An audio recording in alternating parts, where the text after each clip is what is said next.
Você sabe o que o cinema pode ensinar sobre gestão? É o assunto do programa de hoje. Para falar sobre esse tema inusitado, a gente vai trazer aqui no programa ele, que é radialista, escritor, consultor, palestrante e cinéfilo, o meu amigo Jorge Luiz Conde. Tudo bom, Jorge? Tudo bem, Alexandre? Um abraço a você, a todos que acompanham o Sete Não Passa. A gente está por aqui para bater um papo sobre cinema, né? Que é um dos nossos assuntos preferidos, junto com os livros, os vinhos e as carnes. Que legal, vai ser um papo cinematográfico. Jorge, eu gosto muito de livros, estou vendo que tem um monte de livro aí atrás de você, e no universo dos livros tem aquele saudosismo, né? As pessoas falam, agora tem o Kindle, livro digital, PDF, mas eu gosto de sentir o cheiro do livro, eu gosto de livro físico. Você, além de gostar de livros, você é um cinéfilo também. Diz uma coisinha, você tem esse fetiche de sentir saudade das locadoras, de olhar o VHS? Você sente saudade de rebobinar a fita? Ou você já aderiu 113% ao streaming? Bom, Alexandre, só confessar uma coisa aqui, só para você ter uma ideia, aqui no meu escritório, além de muitos livros, eu ainda tenho cerca de 200 fitas VHS. Tá? Então, ainda não me desapeguei totalmente do analógico. Inclusive, o meu videocassete, por incrível que pareça, ele está funcionando muito bem. Só eu lamento que eu acho que o dia que ele parar de funcionar, não teremos mais nenhum local que possa fazer a manutenção. Mas é óbvio que a gente vai se adaptando com o tempo. Então, hoje a gente assiste tudo pelo Smart TV, pelo nosso celular, pelo nosso tablet. Eu demorei muito, confesso que só aderi ao Kindle aí o ano passado, que eu preciso ter um livro nas mãos, e a mesma coisa em relação ao cinema. A minha paixão pelo cinema começou muito cedo. Meu pai e minha tia costumavam me levar ao antigo Cine Palácio aqui na nossa cidade, em Cruzeiro, né, que é um cinema que já não existe mais, mas foi muito famoso. Foi o ícone da parte dos cinemas aqui na cidade de Cruzeiro, e eu lembro que eu ia sempre assistir principalmente os filmes dos Trapalhões, né, que eram lançados nos períodos de férias. E aí, com o passar do tempo também, eu comecei a ver filmes americanos, como Superman, Indiana Jones, De Volta ao Futuro e coisas do tipo. E quando você vai chegar na adolescência, foi quando eu entrei em contato aí com filmes como Exterminador do Futuro e coisas do tipo. E a partir dali, nunca mais parei com a minha paixão pelo cinema. Hoje, para você ter uma ideia, mesmo com a agenda cheia, como você sabe que a gente tem, eu ainda assisto cerca de 30 a 35 filmes por mês, regularmente. Que legal. Você falou de cinema, de quando a gente ia quando criança ver os filmes dos Trapalhões, né, que faziam muito sucesso. Eu me lembrei de um episódio engraçado, que eu também fui fã dos Trapalhões e tal, né? E uma atriz sempre fazia parte, isso é a Lucinha Lins? Ela falou, eu sou a Lucinha Lins, toda orgulhosa de ter reconhecido. Falando, nossa, eu sou fã do seu trabalho. Ela falou, o que você lembra, o que você tem acompanhado? Eu falei, eu lembro muito de você dos Trapalhões, que é uma coisa de 40 anos atrás, 30 anos atrás, né? Acho que ela tem super a novela da Record que eu estava fazendo, eu não assisto novela. Então foi um pouco engraçado, um pouco constrangedor também. Mas diz aí, Jorge, o que o cinema tem a ver com gestão, Jorge? Praticamente tudo, Alexandre. Nós temos hoje, só para você ter uma ideia, só na língua nacional, língua portuguesa, nós temos hoje cerca de 30 obras dos mais diversos autores que pegam filmes famosos ou não tanto, né, nem não tão conhecido do grande público, e fazem as famosas ligações, as analogias, as metáforas com a vida da gestão. E eu costumo, na minha vida, como você sabe, entre as minhas atividades de professor universitário, eu costumo, principalmente nas aulas de pós-graduação, sempre buscar dicas de filmes e séries para os alunos para que eles possam fazer a contextualização com alguma situação ligada àquela determinada obra com o que ele está vendo dentro do conceito. Então, praticamente, a união de filme e gestão, administração, ela surgiu há muito tempo atrás. Inclusive, uma das principais universidades do mundo, como, por exemplo, Oxford e Harvard nos Estados Unidos, Oxford na Inglaterra e Harvard nos Estados Unidos, tem aqueles famosos summer courses, né, aqueles cursos de verão, que são extensões universitárias aqui no Brasil, onde você estuda, literalmente, obras famosíssimas para verificar.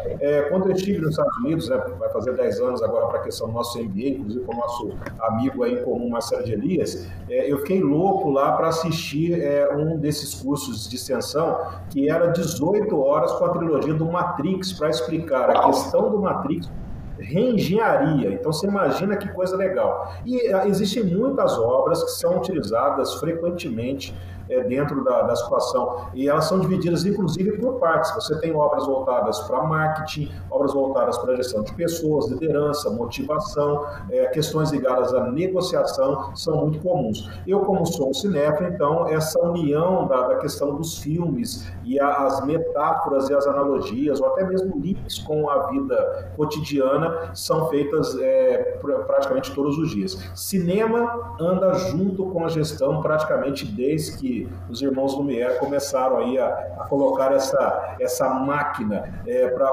transformar as ilusões das pessoas, o escapismo, toda essa situação. E nós temos, inclusive, alguns grandes filmes do cinema que foram também grandes gestores, como é o caso, por exemplo, do Charlie Chaplin, que fundou a United the Artists, e foi um grande cinéfilo, dispensa comentários, mas também foi um grande gestor, até que depois deu uma descambada na vida, mas ele era realmente. Então, cinema e gestão tem tudo a ver. Que bacana. Eu sei de alguns palestrantes até usam trechos em suas palestras, por exemplo, tem aquela cena clássica de limite vertical, né, onde está o filho, a filha e o pai. E acontece um acidente lá e os três estão em iminência de cair. O pai fala, corta minha corda, me deixa morrer e salvem vocês dois, né? E aí pode ser que eles pausam o vídeo e o filho naquela indecisão, corta a corda, morre todo mundo, morre meu pai, o que eu faço? E aí eles param a cena e falam, o que você faria, né? Que é uma cena clássica para tomada de decisão, né? Sob pressão, você tem que tomar uma decisão crucial, né? Então eu já vi muitas cenas assim. Falando em cena, e você falou em videocassete, eu me lembro de uma propaganda engraçada nos anos 80, que era uma propaganda de videocassete, e o título da propaganda era mais ou menos assim, o filme é ótimo, pode assistir que a crítica detestou. Filme para ser bom, a crítica tem que detestar, Jorge? Ou é possível assistir um filme que a crítica gosta e o público gosta também? É possível isso? Isso é um dos grandes dogmas da questão do cinema. É muito comum, obviamente, a crítica detestar o filme e o filme ser amado. Nós tivemos alguns anos atrás, década de 80 principalmente, o filme Je vous salue Marie, por exemplo, aquele filme francês, que causou uma tremenda polêmica com a crítica, mais por causa da pressão da religiosa do que realmente pelo filme. Nós tivemos um filme que foi muito interessante, por exemplo, o próprio Matrix, né, que eu citei agora há pouco. O primeiro lançamento da trilogia foi feito em 1999. O filme foi muito mal recepcionado, principalmente pela crítica europeia, Alexandre. E com o passar do tempo, né, ele começou a estourar nas bilheterias, começou a se tornar aquilo que a gente chama de filme cult. O que é um filme cult? Aquele filme que é uma situação que escapa do circuito e começa o boca a boca a trabalhar em relação ao filme. E hoje ele é um filme extremamente respeitado, tá? Então, essa é uma situação muito bacana de se ver. Mas a crítica, normalmente, ela se pega para a análise mais técnica do filme, para algumas situações mais voltadas realmente para uma análise um pouco mais conceitual. E os artistas, eles muitas vezes escapam dessa situação. Por isso que, normalmente, você divide, né, os grandes autores cinematográficos entre aqueles que fazem o que a gente chama de blockbusters, que são os filmes arrasa-quarteirões, né, tipo Godzilla da vida, Independence Day, que são filmes que tiveram uma recepção muito fria da crítica, mas se tornaram verdadeiros cultos e verdadeiros sucessos, bilheterias fantásticas. O próprio Indiana Jones, né, o primeiro do filme com Harrison Ford, feito pelo Steven Spielberg e o George Lucas, que é Os Caçadores da Arca Perdida de 1982, a recepção do filme foi muito fria nas primeiras semanas. Só com o passar do tempo é que eles notaram que, além do filme ser uma grande homenagem aos antigos seriados de TV, das aventuras, ele também é uma das maiores obras cinematográficas de todos os tempos. Então, a crítica nem sempre ela se adapta. E aqui no Brasil, principalmente na década de 90, era muito comum assim, se a crítica odiou, pode assistir que é bom. Pois é, é mais ou menos isso. Outra coisa interessante do cinema e dos filmes é que muitas vezes eles, através da ficção científica, você falou de Matrix, né? Eles antecipam o futuro, né? Eu me lembro de Minority Report, que eu acho que é de 2002, e tinha aquela coisa da tela touchscreen, né? Do holograma, e a gente achava aquilo uma coisa meio futurista, e depois isso acabou vindo para as telas. Hoje é uma coisa meio normal, nos programas de TV, todo mundo tem esse recurso. O cinema é capaz de antecipar o futuro, Jorge? Por quê? Ele é capaz de antecipar o futuro. Nós temos, inclusive, aqueles que são adeptos à teoria da conspiração, dizem que muitas vezes os filmes eles trabalham mensagens subliminares, principalmente nas obras voltadas para a ficção científica ou para aquelas realidades distópicas, para preparar o subconsciente das pessoas para uma situação que vai vir. Nós temos um filme muito mais antigo, né, que é do final da década de 60, início dos anos 70, que é o 2001, Odisseia no Espaço. O Hall, que era o computador, ele já antecipava uma série de situações relacionadas ao processo voltado para a questão do processamento de dados, do estudo da inteligência humana. Algumas pessoas passaram tempo começando a enxergar no filme alguns detalhes relacionados a questões para a inteligência artificial. Nós tivemos agora recentemente também o Vingador do Futuro, né, na versão nova com o Colin Farrell, que você vê que eles tinham um celular praticamente acoplado à palma da mão, né? A própria tecnologia usada pelo Tony Stark, o Robert Downey Jr., brilhante como o inventor aí nos filmes dos Vingadores, com o Homem de Ferro, a tecnologia do Jarvis, com aquelas realidades estendidas, a realidade aumentada, tudo isso o cinema antecipa tendências e mostra situações do futuro. Muito antes do homem pensar em ir para o espaço, nós já tínhamos um de ficção científica, né? Mostrando as viagens à Lua ou para o espaço sideral, muito antes disso ter se tornado realidade com a corrida espacial entre os Estados Unidos e a União Soviética a partir da década de 60. Que legal. A gente vê cada vez mais filme na telinha. A telinha um dia pode matar a telona, Jorge? Qual é o futuro do cinema? Na verdade, existe uma discussão muito grande sobre essa questão. Quando eles lançaram o famoso IMAX, né, que são essas telas gigantescas que nós temos hoje com uma tecnologia praticamente de 4K, muito digital, muita gente achou que a tela grande ia embora. Mas a verdade, Alexandre, o cinema ele soube se readaptar. E quando eu falo cinema aqui, o negócio. As salas de cinema, elas são basicamente, elas têm a mesma arquitetura do início dos tempos. É uma sala escura com uma grande tela, com poltronas e tudo mais. O que nós vemos hoje é que o cinema, a indústria cinematográfica, ela parte principalmente para o entretenimento. Então, muitas vezes, uma obra cinematográfica, ela foi derivada de um livro, de um jogo, de uma série de quadrinhos, o que está muito em voga hoje.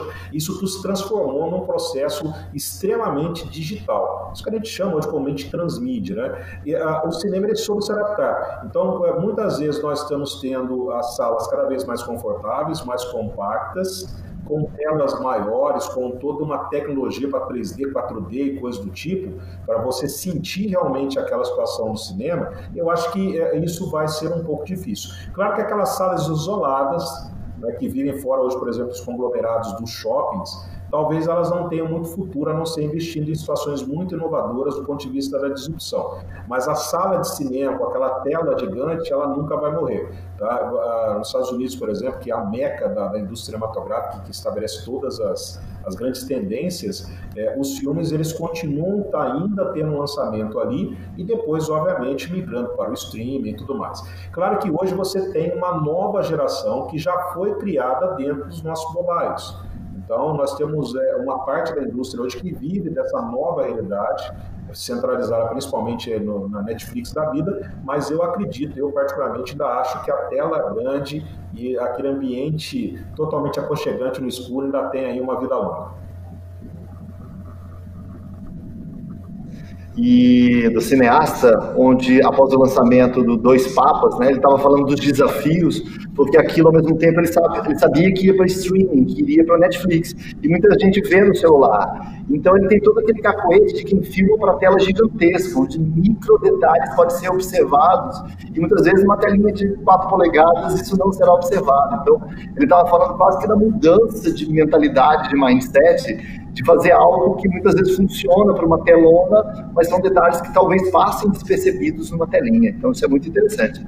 Jorge, para finalizar, se você tivesse que levar apenas um filme para uma ilha deserta, qual seria? Se eu tivesse que levar apenas um filme para uma ilha deserta, Casablanca. Humphrey Bogart. Casablanca. Que bacana. Você gosta dos clássicos, Jorge? Eu sou um classicista por natureza.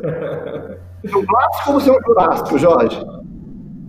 Não, na verdade, os dois, Alexandre. Eu assisto de tudo, cara. Desde daquele blockbuster tipo Tubarão da Vida, ou um clássico como O Vento Levou, até aquele filme Yugoslavo, né, que você nunca ouviu falar e eu vou assisti-lo com o maior prazer. Mas é claro que eu tenho uma predileção pelos clássicos, porque eles são atemporais. Você pega uma história como Casablanca, por exemplo, ela vai atravessar os séculos, como Cantando na Chuva, que é um outro filme que eu adoro, né, das antigas. Mas eu tenho, obviamente, uma extensa lista aí de filmes que eu poderia levar. Mas, assim, de primeira, para não titubear, com certeza Casablanca, que para mim é um dos maiores clássicos da história do cinema, sem dúvida nenhuma, aquela cena final da despedida dos dois no aeroporto e o Sam tocando As Times Goes By no piano, é uma coisa assim que você não precisa de efeito especial, você não precisa de nenhum lance deslocado de câmera, é apenas um close, né, em preto e branco, com aqueles atores maravilhosos e você vivencia ali toda a magia do cinema em segundos. É isso aí, Jorge, sem nenhum close, nem efeitos especiais, suas palavras finais, porque a gente está encerrando aqui, Jorge. Bom, eu acho que, primeiro eu quero agradecer mais uma vez participar com vocês, estamos sempre à disposição, né? Curta sempre aí o Sempre Não Passa em todos os programas de TV no Fatec, que são muito legais. Eu deixo aqui uma mensagem para todo mundo que gosta de cultura, né? O mundo precisa disso. Nós temos hoje muito conhecimento, muita informação à disposição, mas também precisamos de filtro. E uma das maneiras de você fazer isso é se tornando uma pessoa melhor através dos livros e através do cinema. Os livros ensinam muito e as histórias cinematográficas também. Se você souber extrair as lições, souber entender o que às vezes está atrás daquele efeito especial, ou mesmo de um simples diálogo, você vai ganhar e agregar muito para a questão do seu capital intelectual. E os livros muitas vezes nos abrem aí uma fronteira de conhecimento para ajudar a gente a ter discernimento. O mundo hoje precisa disso. Você tem uma quantidade tremenda de informação, mas muitas vezes você não desenvolve maturidade para poder filtrar isso. O cinema, os livros, a cultura, o teatro, enfim, toda essa parte do entretenimento, do lazer e da cultura, ele nos prepara muito melhor para ser um cidadão melhor e para ser uma pessoa muito melhor. Sensacional, Jorge. Muito obrigado pelo seu carinho, pela sua presença aqui no programa. Espero que todos vocês tenham gostado desse papo cinematográfico, desse programa massa e que de 7 nunca passa.